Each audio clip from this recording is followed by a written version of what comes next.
about going to rehab multiple times.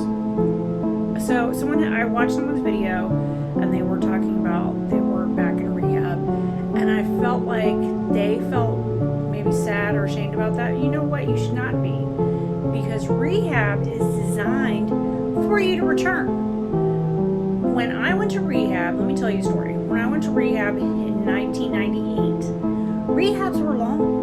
In fact, I would say the average day, they did 28-day, what we call in the industry 28-day spin tries. They did 28-day rehabs, but you know, most rehabs had some form of aftercare.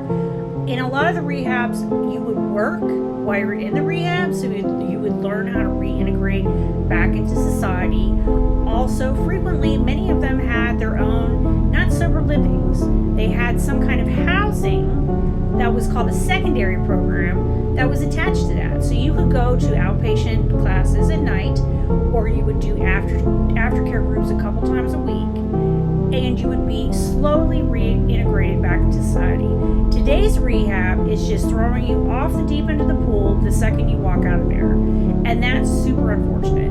And it's designed to be that way because they want repeat customers. Not to say that you cannot get sober in rehab, you absolutely can, if that's what you're interested in. What I'm saying is the system is designed to fail.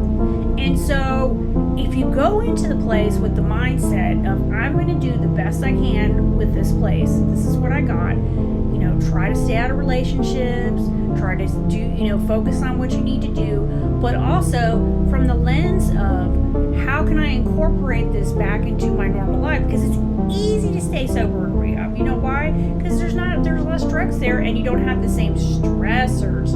But when you go out into the real world, the world after rehab, that's when you have all the stressors. And so I really want to encourage people, if you decide to go into one of these places, it's not that it can't be effective, but you have to use your critical mind, because a lot of times they're not giving you the tools. What are my tools going to be when I leave here? What are my social supports going to be? What is my aftercare plan going to be? Because it's really just a place. That's why we strongly encourage people, if necessary, to get on some type of medications to help them as a bridge back into society. And that's another reason why a lot of these rehabs don't want you to go on a medication, because if you relapse, you're more likely to come back. So that's just my 2 cents. And let me tell you, just to add to that, I was a counselor up until a few years ago when I gave my credential back because I didn't use it. I was a counselor for many, many, many years, and I know this industry backwards and